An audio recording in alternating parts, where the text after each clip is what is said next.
Okay, so I'm here with Paul from Splash Damage, I think. Oh, yep. And we are taking a look at Extraction. It's a new game, and we've not heard a lot about it. So tell us about Extraction. Well, it's the world first hands-on, public hands-on for the game.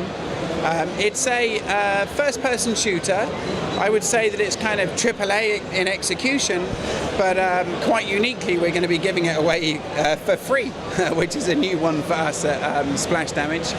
It takes place in 2018 or 2020. In 2018, there's a kind of cluster of radiological bombs that are detonated in the centre of London.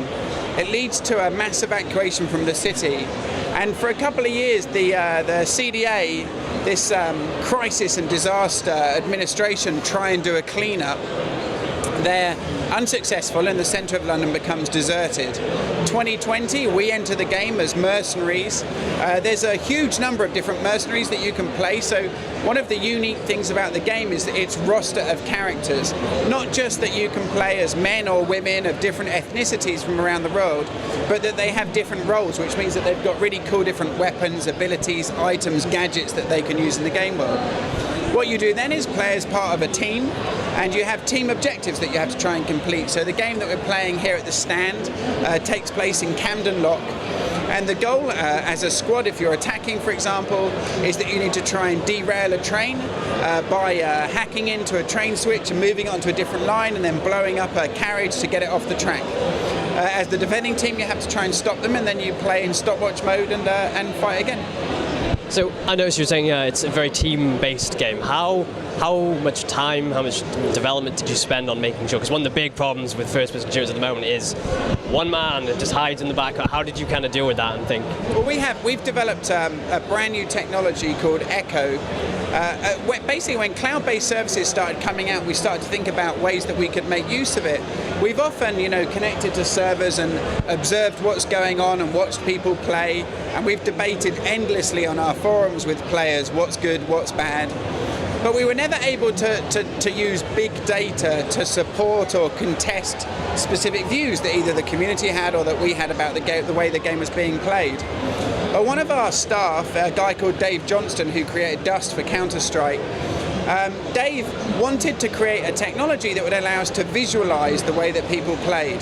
So what we have today with Echo is a system that allows us to look at a specific code snapshot or a specific map or a period of time or a specific geographical region, and then look at all of those matches and compress them down into a heat map, so we can have a top-down view that shows us footfall, where people are playing, how they're playing, deaths, kills. We can do it by weapon, we can do it by frame rate, we can do it by server performance. So there's all kinds of interesting insights that it gives us that we weren't previously able to get access to.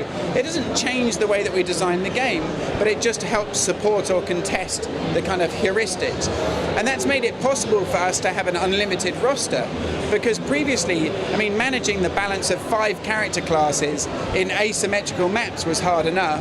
Now also, in our current closed alpha, people are playing with 15 different characters. We've got 5 more that are on their way. So it would have become impossible to do if we hadn't had the ability to go back and look at all of that data and help it make decisions. So you mentioned extra characters there. Are you going to just sort of almost infinitely add characters as you think of them, or? Yeah, I don't know. I don't know if it's infinite, but because there's going to be a point where they don't add to the game experience anymore, and we would stop. It isn't something we just do for the sake of it. But for the moment, at least, we feel like there's just so much potential to create really interesting variations. So we're starting with ones that people are familiar with. For example, Proxy. She's a female soldier that has a great shotgun and proximity mines. She has a cricket bat as a melee weapon, and she's the fastest at hacking on the team. We have Thunder, who's a soldier with a massive minigun. He also has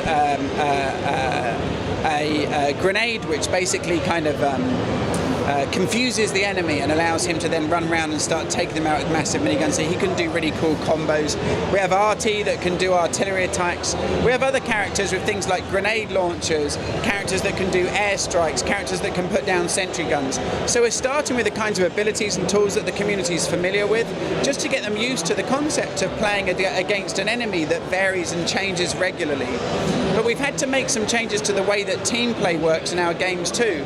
You know, for years people have played Enemy Territory. We've had more than 20 million players play those games, and they're used to a very specific combat class-based system. In Extraction, there are no classes as such. You have characters that suit certain roles well, but we've done away with the idea that you must be the engineer to do this, or you must be a covert ops or something to do a specific objective. For the first time in one of our games, anybody can complete an objective. They just do it to varying degrees of success and speed. Very interesting.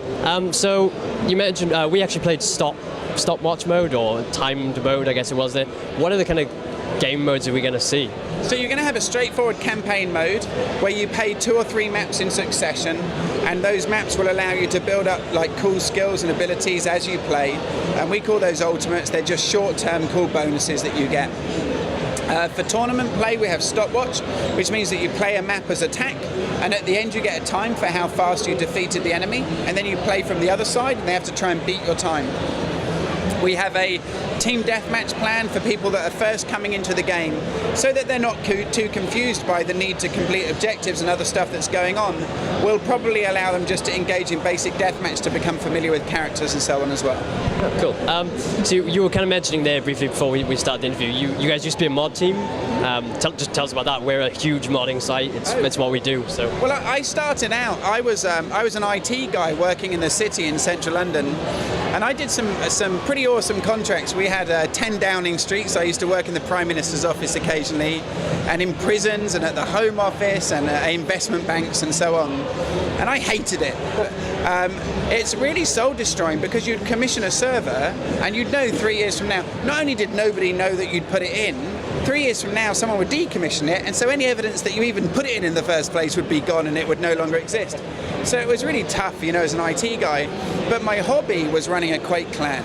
I had a clan called Clan Earthquakers. We were the UK #1 team. And then John Carmack, who, you know, became a friend of ours later, he released the source code for Quake 1 and destroyed our Quake 1 Team Fortress community overnight, because everybody had aimbots and proxies and hacks and stuff. Well, another friend of ours got a job at id Software, Robert Duffy. He was the guy who created Radiant, like the first really good quality community level editing tool. And he got in touch and said, hey, I can probably get you the SDK for Quake 3 Arena. So we started a mod team, and I just helped out at the beginning as a PR guy, just because I was a columnist for the UK Team Fortress news desk, and I wrote a column for Barry's World. This is 12 years ago now. Anyway, to cut a long story short, somehow I ended up a TV presenter and did 300 episodes of a video game show going to Australasia, so I'm very famous in the Philippines. Started a games company and did Wolfenstein Enemy Territory. But along the way, we did this mod called Quake 3 Fortress, and it was really good timing. You know, people wanted to play a Team Fortress game on Quake 3 Arena. We got all of our mates that were in clans involved, and overnight we had tournaments running worldwide, and then fan sites started turning up. So we went out to various conventions, like QuakeCon was the big one back then, when 5,000 or 6,000 people would turn up, and we'd take our build that never ran or didn't work, and everything crashed and went wrong, but we just partied and had fun and hang out with people, and slowly our mod became more and more popular. And eventually, you know, we got talking to id Software, and we said, look, can you get us a deal? We'd really like to do this as a job. We like working in games and we hate working in IT. And they said they'd try, and they got us our first deal with Activision, and that was it. We did this little expansion for Wolfenstein, but called Enemy Territory, and we were super lucky. It just sort of took off and became this huge thing worldwide, and we've sort of built our reputation since. And we still have missteps. You know, we've made maybe 4 or 5 games over the years, and you know, most of them we're quite proud of. Occasionally we make a mistake and something goes a bit bad at release or what have you. But for the most part, it's been an awesome ride, and we're really enjoying it. And I am so pleased I'm not in IT anymore. So I guess the big question from my point of view is, will there be mod tools for this game? Is that something you're looking at? If it's something that we have control over, and if it's physically possible, it's absolutely going to happen. We released the software development kit for Wolfenstein Enemy Territory, and we have more than 100,000 fan messages from people modding in the Wolfenstein Enemy Territory scene. We released the software development kit for Enemy Territory Quake Wars. At that point, we brought up a wiki and we started really heavily documenting it. Brink wasn't our property, it's owned by Bethesda Softworks, so we never got to release the SDK for that. But for Extraction, it's something we really, really want to do. I can't think of anything that would stop us from doing it. It's really, at the moment, it seems to be just a question of whether we can find the resources and the time. But it's on our list, and it's really, an important thing.